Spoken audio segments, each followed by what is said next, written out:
Good evening. Oh, come on, you can do better than that. Good evening. Good evening. Oh, wonderful. Tonight we are going to do something which people fear more than death. We are going to do public speaking. And when I say that people fear this more than death, I am not being hyperbole. I'm not going beyond what we know of the human condition. In a recent study, 19% of people rated as their top #1 fear to go in front of people and speak. Death, fear of death being my top #1 fear, only in that same study came in at 16%. So quite literally, if you went up to someone and said, okay, talk in front of that crowd or I will shoot you, they will take the bullet. 3/4 of people say that public speaking is one of their fears.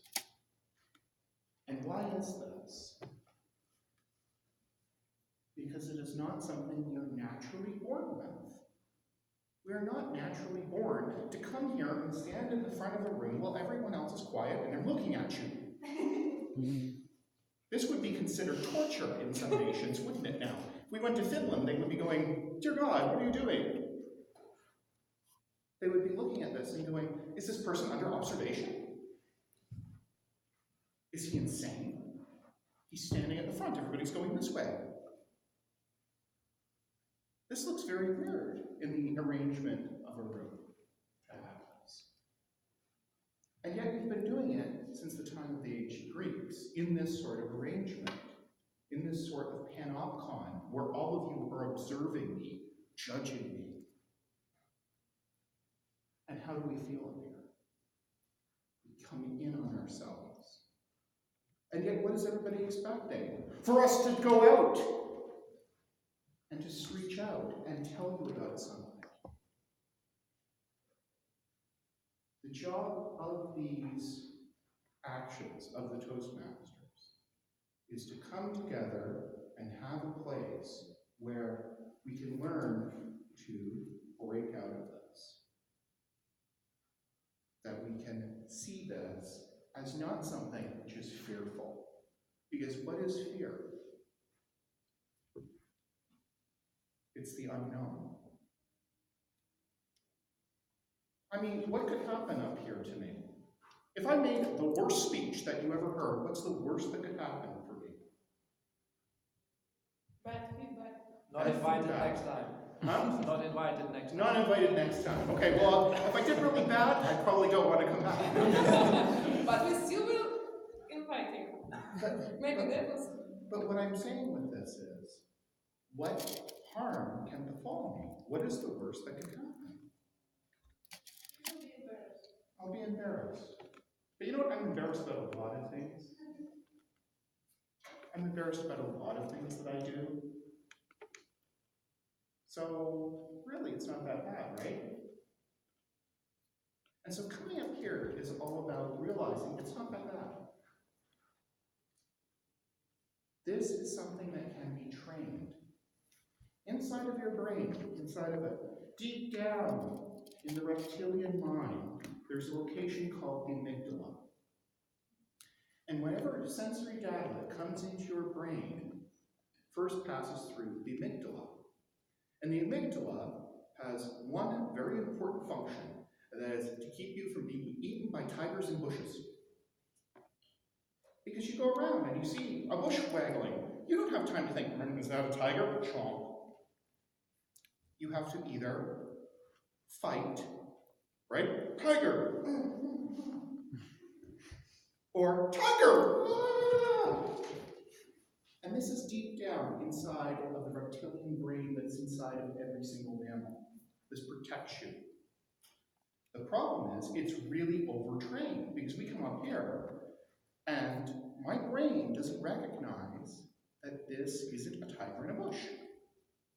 It just goes, tiger in a bush. So what are the two things that happen? I come up here and I go, and you freeze. Or I gotta get up here quickly, this is my speech, bye, and run. The way that you get past the amygdala is you need to train it to say that isn't a tiger in a bush. It has to move up into the prefrontal cortex, our rational, logical front brain. And we have to tell ourselves, this isn't the worst thing that could befall me.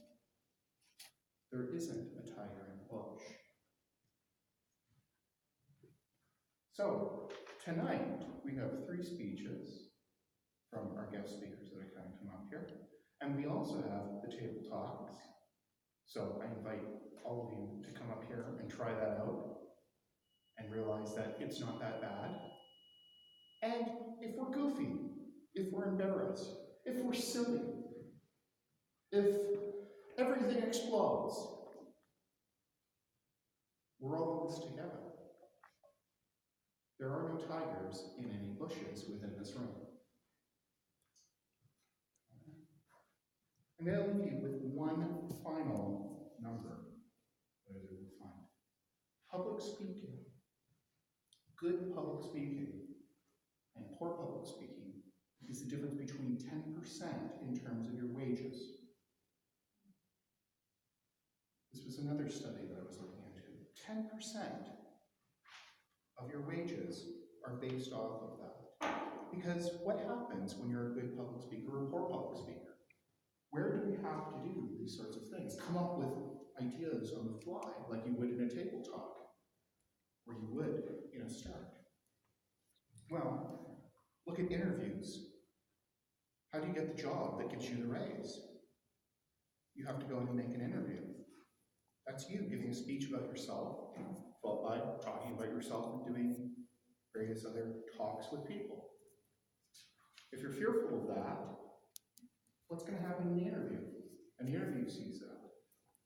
How can you sell your products to consumers without this? Without this ability to talk about something, to sell it. And also, social anxiety. Geez, I don't want to look funny in front of the boss. But you've come out here, you look funny, you know, everybody kind of laughed at it, you learned a better way to do it, and this can help you in the future. So this is the difference, they say, between 10% in your final wages. And I'm assuming that since that's an average, there are certain people where that number is much higher. So, given that, we're going to start tonight, and all you new people who are joining us for the first time, we have a tradition. And that is, you gotta face the tigers. So, who's our new people in the room tonight? Wonderful, I see many new hands. Woo! What I would like you to do is take 1 minute, no more, and just tell us who you are and why you're here tonight. Sir. Me? Yeah. Rawr!